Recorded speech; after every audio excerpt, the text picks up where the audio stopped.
बचपन में पिताजी मेरे गुजर गए।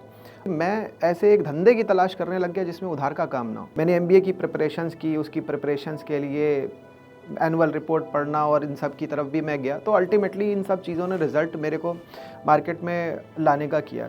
लेकिन अब मार्केट में आ जाओ आप और आपको कोई सिखाने वाला हो ना, फिर 1 साल का गैप दिया, मैं बाहर जा नहीं सकता था, छोटा था और पिताजी थे नहीं, छोटे भाई बहन भी थे, तो अब उनकी भी केयर करनी है। मैं टेक्निकल एनालिसिस सीखना चाहता हूँ तो कोई सिखाने वाला नहीं, ये बात बता रहा हूँ 2007 के आसपास की। इंटर्नशिप करनी है तो मार्केटिंग म्यूचुअल फंड की करवाए दे रहे हैं, आईपीओ की मार्केटिंग करवाए दे रहे हैं कि कितना स्ट्रगल होता है, किस तरीके से जॉब होती है, कभी भी आपको हटाया जा सकता है।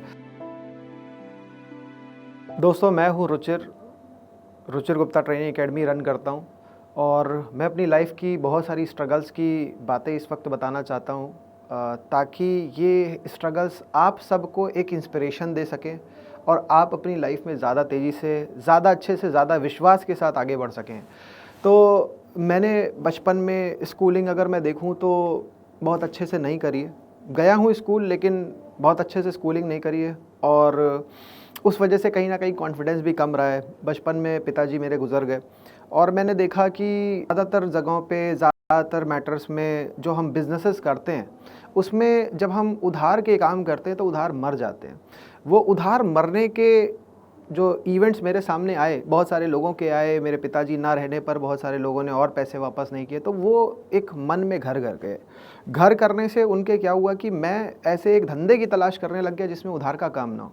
अब भगवान की दया से मार्केट भी इलेक्ट्रॉनिक फॉर्मेट में आ चुकी थी और जब तक मैं बड़ा हुआ तो मेरे सामने एक बहुत बड़ा ऑप्शन खड़ा हो गया स्टॉक मार्केट ट्रेडिंग का। मैंने एमबीए की प्रिपरेशंस की, उसकी प्रिपरेशंस के लिए एनुअल रिपोर्ट पढ़ना और इन सब की तरफ भी मैं गया, तो अल्टीमेटली इन सब चीज़ों ने रिज़ल्ट मेरे को मार्केट में लाने का किया। लेकिन अब मार्केट में आ जाओ आप और आपको कोई सिखाने वाला हो ना, तब क्या करोगे आप? अब मैं अगर अपनी कहानी बताऊं तो लमसम एमबीए की तैयारी मैं कर रहा था 2004 में। फिर 1 साल का गैप दिया, मैं बाहर जा नहीं सकता था, छोटा था और पिताजी थे नहीं, छोटे भाई बहन भी थे, तो अब उनकी भी केयर करनी है और वो लोग इतने बड़े नहीं थे कि मैं बाहर जा सकूं एमबीए करने के लिए। तो वहाँ से अब मेरे को करना पड़ा वो कानपुर यूनिवर्सिटी से और उसके बाद में मेरी जॉब भी लगी, अच्छी जॉब लगी, गुड़गांव में जॉब लगी, 6 साल मैंने जॉब भी करी गुड़गांव में। लेकिन मेरा हमेशा से रुझान स्टॉक मार्केट की तरफ था और स्टॉक मार्केट के रुझान की वजह से, जैसा मैंने कहा कि एक तरफ सही से ना सीखने को जो प्रॉब्लम आती है ना, वो प्रॉब्लम मैंने फेस की और मैं बताना चाहता हूँ। देखो, अभी की तारीख में तो इतनी इन्फॉर्मेशन है कि बहुत सारे लोग उस ओवर इन्फॉर्मेशन से परेशान हैं, लेकिन मैं अपने उस टाइम की बात बता रहा हूँ और मैं कैसे सही रास्ते पे आ पाया और आप कैसे सही रास्ते पे आ सकते हो, इस स्ट्रगल से कैसे इंस्पिरेशन ले सकते हो, वो मैं बताना चाहता हूँ। तो ये जो मैं सिचुएशन बता रहा हूँ, अब मैं टेक्निकल एनालिसिस सीखना चाहता हूँ तो कोई सिखाने वाला नहीं, ये बात बता रहा हूँ 2007 के आसपास की। इंटर्नशिप करनी है तो मार्केटिंग म्यूचुअल फंड की करवाए दे रहे हैं, आईपीओ की मार्केटिंग करवाए दे रहे हैं। ये सब चीज़ें जब सामने आई और देखा कि यार क्या है, जो करना चाहते हैं वो करने को मिल नहीं रहा है। अल्टीमेटली एक जॉब लगी, रिसर्च में जॉब लगी, करना इक्विटी मार्केट में काम चाहता था, इक्विटी से रिलेटेड डायरेक्टली नहीं था, सऊदी अरेबिया और गल्फ़ कंट्रीज़ का काम था और मेरे को इन्वेस्ट तो अपनी भारत के बाज़ार में करना था। तो और सीधा काम सीखने से रिलेटेड नहीं था, इंडस्ट्री रिसर्च और इधर उधर की रिसर्च से रिलेटेड था। तो फिर अपने मन को मार करके जॉब करी, भाई घर को भी चलाना है, बहुत सारी दिक्कतें, मैं ही सबसे बड़ा अर्निंग मेंबर हूँ घर का। तो करा, एक टाइम तक एक खींच करके करा। फिर एक ऐसा पॉइंट बीच में एक बार बीमार पड़ा, वहाँ पे देखा कि कितना स्ट्रगल होता है, किस तरीके से जॉब होती है, कभी भी आपको हटाया जा सकता है। तो जब ये सब सिचुएशंस देखी और उसके बीच में मैं इंट्राडे ट्रेडिंग काफ़ी सारी कर रहा था। तो इंट्राडे ट्रेडिंग में आप सब जानते हो क्या होता है, प्रॉफिट भी होता है, लॉस भी होता है, लेकिन ज़्यादातर वो लॉस में कन्वर्ट हो जाता है। मैंने ऐसे ऐसे तरीके निकाले जिससे इंट्राडे में लगातार काफ़ी देर तक कंसिस्टेंट बने रहा जा सकता है। कई ट्रेड प्रॉफिट में मारे जा सकते हैं, लेकिन एक गलती सारा प्रॉफिट ले जाती है। तो वो सिचुएशन एक अलग सिचुएशन है। तो जब सीखने की कोशिश कर रहा था जॉब के टाइम पे, कुछ जिन कंपनीज़ में काम कर रहा था वहाँ पे कुछ आईआईटीएम और आईएएम के बंदे थे, उनसे कुछ मेरे को टेक्निकल एनालिसिस सीखने को मिला। उस टेक्निकल एनालिसिस को मैंने जैसे यूज़ किया, RSI 30 पे जाए तो बाय कर लो, 70 पे जाए तो सेल कर लो। मैंने ऐसा किया, एक स्टॉक को पकड़ा और उसमें 2 बार ऐसा किया और तीसरी बार ऐसा हुआ कि वो स्टॉक गिरता ही चला गया और मैंने बाय किया हुआ था, तो वहाँ पे नुकसान हो गया। तो अब वहाँ पे वो भी काम नहीं किया। अल्टीमेटली जो मैं करना चाह रहा था वो करने को मिल नहीं रहा था, सीखने को भी नहीं मिल रहा था और जॉब भी आप सब जानते हो जॉब में कितना प्रेशर रहता है, वो जॉब भी करनी है, घर भी चलाना है और इंट्राडे अगर करो तो जॉब भी कहीं न कहीं इम्पैक्ट होती है। अब समझ में नहीं आ रहा था करूँ क्या? फिर अल्टीमेटली एक ऐसा टाइम आया जहाँ पे मेरे को ट्यूबरक्लोसिस हुआ और मैं बहुत सारी चीज़ें नहीं कर पाया, मेरा वेट 45 केजी हो गया, बहुत परेशान था, ज़िंदा रहूँगा कि नहीं यही नहीं पता था। एक ऐसा टाइम आया, मतलब वो ट्यूबरक्लोसिस आने से पहले हार्ट में पता नहीं किस तरीके का एक बहुत बड़ा पेन हुआ, ऐसा ही लगा जैसे हार्ट अटैक आ गया। तो उस टाइम पे भगवान से मैंने कहा भाई कि मैं अगर ज़िंदा बचा तो मैं अब जो कर रहा हूँ, ये जॉब जो कर रहा हूँ, मैं किसी तरीके से इससे निकलता हूँ, मैं वो करूँगा जो मेरा दिल कहेगा। तो वहाँ पे आज सच बात बताऊँ, वो सब चीज़ें बीच-बीच में हम भूल जाते हैं, लेकिन जब याद आती हैं तो वापस से वो इंस्पिरेशन आ जाता है कि क्या भगवान से प्रॉमिस किया था, अभी फिर से वापस वो करना है और उस तरफ वापस बढ़ जाते हैं। आज मेरा यूट्यूब का लाइव जो चलता है 100 डेज़ का हमने चैलेंज उठाया हुआ है, लगातार 100 एपिसोड्स करने का, ट्यूसडे, थर्सडे और सैटरडे 7:30 बजे वो कर पा रहा हूँ। 45 डेज़ अब तक लमसम हो चुके हैं। तो जब जॉब छोड़ी थी तो वहाँ पे जॉब छोड़ने से पहले भगवान की दया से 2 बार उसमें उसके बीच में एक साल के ड्यूरेशन में विपश्यना मेडिटेशन कर डाला था। अब विपश्यना मेडिटेशन हम सब देखिए सब दूर भागते हैं मेडिटेशन से और सही में हम लोग घर में अगर करने की कोशिश भी करें तो हम कर नहीं पाते। आप चाहे जितने यूट्यूब के वीडियो लगा करके करने की कोशिश करो, माइंड नहीं हो पाता उस तरीके से रिलैक्स या पीसफुल, या उतना थोड़ी देर हो सकता है हो जाए। एक सही मोड में जितनी डेप्थ में जाना है वहाँ हम नहीं जा पाते। तो भगवान की दया से मेरे को एक बार देहरादून में करने को मिला 2011 के एंड में, एक बार 2012 के एंड में लमसम यही गुड़गांव में रहाका है वहाँ पे करने को मिला। तो वो जो 2 बार किया मैंने, तो वहाँ से अंदर एक इतना इंस्पिरेशन आ गया, इतना कॉन्फिडेंस आ गया कि फिर मेरे को एक यकीन आ गया, जो एक डाउटफुल वाला स्टेज होता है ना, जो इंसान घसीट के चल रहा होता है कि यार मैं ये भी नहीं कर पा रहा हूँ, जो करना चाहता हूँ वो भी नहीं कर पा रहा हूँ। आपको मैंने बताया शुरू से मेरा हमेशा से रुझान इक्विटी रिसर्च और स्टॉक मार्केट में रहा। तो वो फिर एक टाइम आ गया, मैंने कहा अब जो होगा लाइफ का होगा। मेरी शादी भी तय होने वाली थी या हो चुकी थी, थोड़ी सी मतलब बीच में चल रही थी, मैंने उसको भी किनारे बैठा ला। मैंने कहा कि यार अगर मैं ये शादी करूँगा तो ये मैं कभी जॉब छोड़ करके काम नहीं कर पाऊँगा, फिर वही स्ट्रगल आगे बढ़ जाएगा। वहाँ पे मैंने अपनी जो शादी वाला था, मतलब देखो यार आपके अंदर कॉन्फिडेंस जब आएगा तभी आप ये चीज़ कर पाओगे, वरना कर नहीं पाओगे। वरना आपके सामने उस वक्त के गेन्स होंगे कि भैया मेरी लाइफ सेटल हो जाए और फिर उसी रैट रेस में आप फंसने वाले हो। तो वो कॉन्फिडेंस आपको जहाँ से आ सकता है, मेरे हिसाब से जो मैं आपको एक बात बता रहा हूँ उस बेसिस पे आपको भी मेडिटेशन करना चाहिए। मेरी लाइफ का अगर कुछ सबसे बड़ा क्रिएशन है जिसने मुझे बनाया है वो मेडिटेशन है। तो उसके बाद में जब मैंने मेडिटेशन कर लिया तो मेरे को आगे क्या होगा पता नहीं है, मेरे को बस ये पता है कि मैं बहुत कुछ कर लूँगा। और फिर भगवान की दया ऐसी हुई कि मैंने जॉब को छोड़ा, और जॉब को ऐसे नहीं छोड़ा। अब मैं आपको यहाँ पे एक एग्जांपल दूंगा। नेपोलियन हिल की book think and grow rich आपने पढ़ी होगी। उस बुक में एक कहानी है जिसमें एक सेना होती है और वो एक जगह पे आक्रमण करती है, और जो आक्रमण करती है सेना शिप से जाती है, आक्रमण करती है, और शिप से जाने वाली ये सेना बहुत छोटी सी होती है क्योंकि जाती है जहाँ पे वहाँ पे बहुत बड़ी संख्या में लोग होते हैं। और वो क्या करते हैं, ये छोटी सी संख्या वाले सैनिक ये कहते हैं कि देखो अगर हम ज़रा सा हारने लगेंगे, हम भागेंगे इन शिप्स में। ये शिप्स एक काम करते हैं, पहले से ही जला देते हैं। इन शिप्स को वो जला देते हैं पहले ही। अब वो जानते हैं कि अब भाग नहीं सकते, अब हम लड़ेंगे या मरेंगे, हारेंगे या जीतेंगे, तो वो ऑप्शन ख़त्म ही करना होता है हमें। तो वो जब वो फिर लड़ते हैं तो वो ऐसे लड़ते हैं जैसे और कुछ बचा नहीं है। वही चीज़ हमको करनी है। और यहाँ पे जो मैंने आपको एग्जांपल दिया कि जॉब से फिर जो मैंने एग्जिट हुआ, मैंने अपने ब्रिजेस को ही जला दिया पीछे के, मैं वापस ही नहीं रिटर्न कर सकता। अब जब आप अपने ब्रिजेस को पीछे से जला दोगे ना, वापस कभी जा नहीं पाओगे। जब वापस जा नहीं पाने का ऑप्शन हो, जब देखिए होता क्या है ना, अगर आप नॉर्मल सा एक एग्जिट लेते हो किसी कंपनी से तो वापस आप कहीं और जॉब के लिए अप्लाई कर देते हो। आप हमेशा मन में आपके रहेगा कि यार मैंने अभी मतलब करने का इरादा नहीं है जॉब, मगर फिर कुछ आपके फ्रेंड्स आते हैं, वो आपका सीवी कहीं लगा देते हैं, फिर आपके ऊपर प्रेशर बनाते हैं कि करो जा करके। ये मेरे साथ भी होने की कोशिश हो रही थी। पहले एक बार मैंने जॉब छोड़ी थी, ये करा जा रहा था। उसके बाद में दोबारा ऐसा ना होने पाए उसके लिए मैंने क्या किया, अपने को टर्मिनेट करवा लिया। अब टर्मिनेशन का फ़ायदा ये देखिए, अंदर की बात मैंने किसी को बताई नहीं कि मेरे पास में एक लेटर आया था, उस कंपनी ने ये भी लिखा था कि आपको जब भी रिज़ाइन करके वापस से वो लेना हो नॉर्मल वाला तो ले लीजिएगा, और क्योंकि मैं पीछे पड़ा था कि नहीं टर्मिनेट ही करो, ताकि मैं आगे वो रास्ता अपना ही ना पाऊँ वापस जाने का।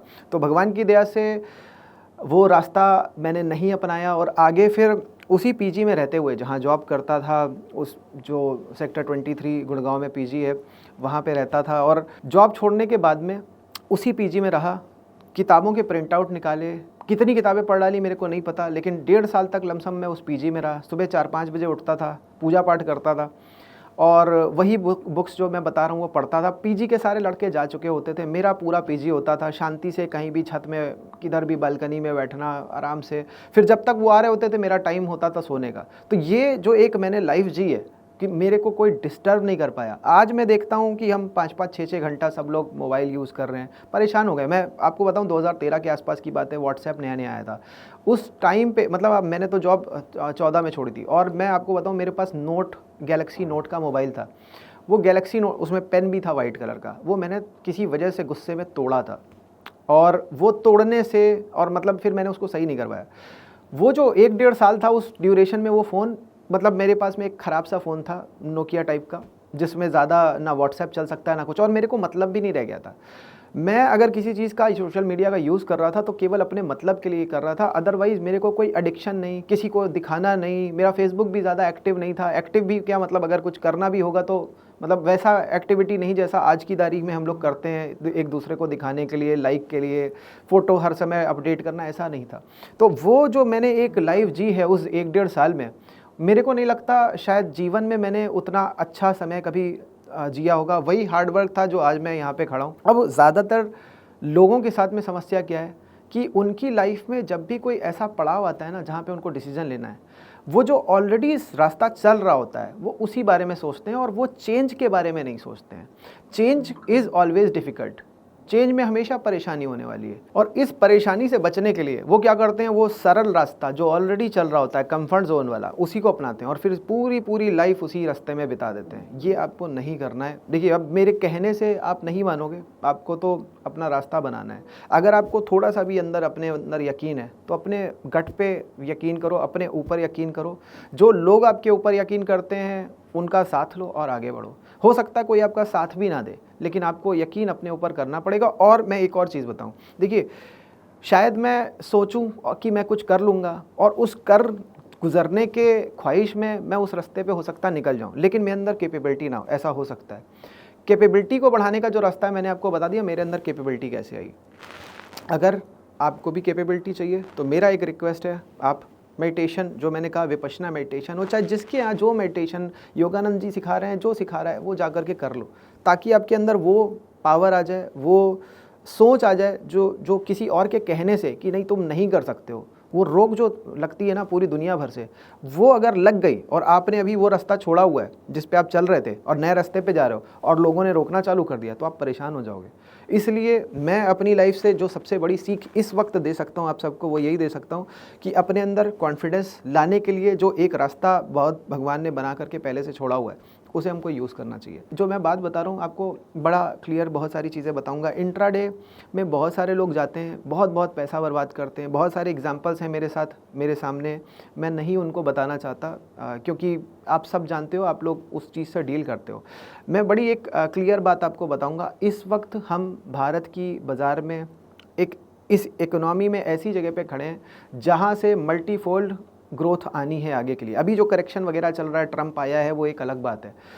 ये ग्रोथ हमें शायद फ्यूचर में कभी नहीं मिलेगी। ये वो ग्रोथ की स्टार्ट है जो शायद चाइना में कभी जब ग्रोथ चालू हुई थी, या जापान में जब कभी ग्रोथ चालू हुई थी। तो हम उस मार्केट में खड़े हैं, और वहाँ पे हमें इंट्राडे या ऑप्शन ट्रेडिंग से बच करके अपने को पैसे को बचा करके इक्विटी में इन्वेस्ट करना चाहिए। अपनी लाइफ की स्ट्रगल्स के बारे में और थोड़ा सा बताऊँ तो आप सब समझ सकते हो कि जिस बच्चे के पिता नहीं होंगे वो किस तरीके से बड़ा होगा, कोई समझाने वाला नहीं होगा, तो खुद ही से उसको ट्राई करना है, खुद ही से अपना सीखना है, खुद ही से गलतियां करनी है, तो वो एक चीज़ है। और मैंने शुरुआत में एक अच्छी चीज़ समझ ली थी कि उधार का काम बिल्कुल नहीं करना है।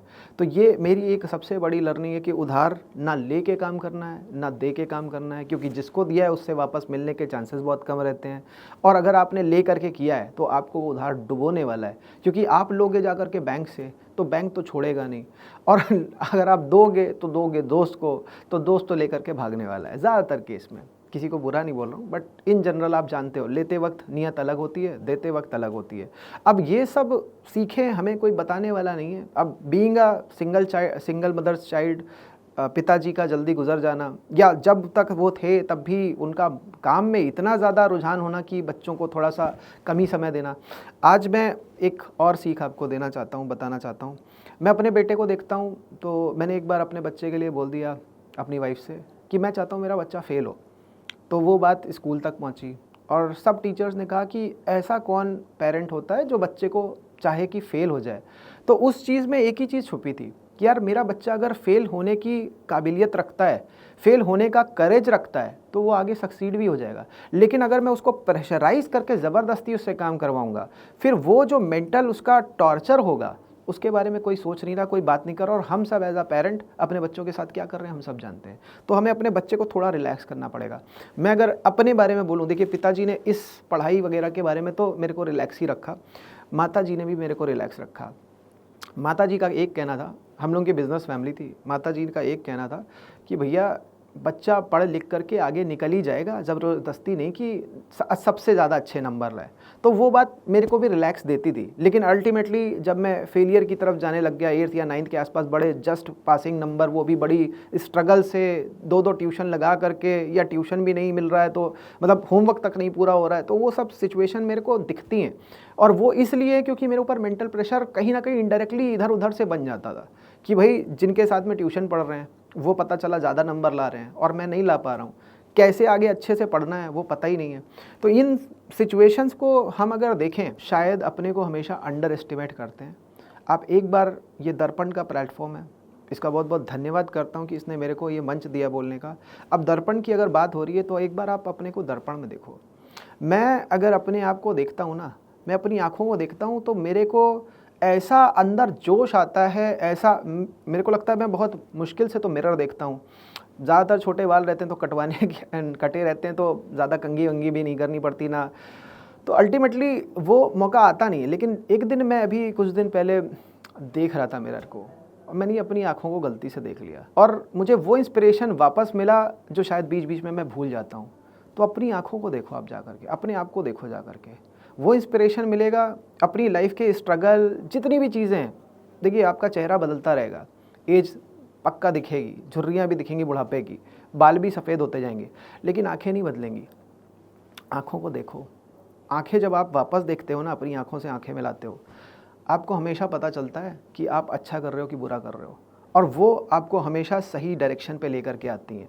अगर कुछ गलती आपसे हो रही है और अगर आप अच्छा कर रहे हो तो आपको नए लेवल पे लेके जाती हैं। क्योंकि आप कई बार क्या होता है ना, आप अच्छा कर रहे होते हो, आप अपने को कैजुअली लेने लग जाते हो, आपको लगता ही नहीं कि आप कुछ कर भी रहे हो। फिर जब आप अपने आप को देखते हो, अपने आप से आंखें मिलाते हो और आपकी आंखें कहती हैं आपने कुछ अच्छा किया है, तो आपके अंदर नई इंस्पिरेशन पैदा होती है। इसी के साथ मैं एंड करूँगा। होपफुली मुझे लगता है कि आपको बहुत इंस्पिरेशन मिलेगी इस मंच से, जो मैंने बातें बताई हैं आपको। धन्यवाद करूँगा। Thank you Darpan, thank you everyone. This is Ruchir from Ruchir Gupta.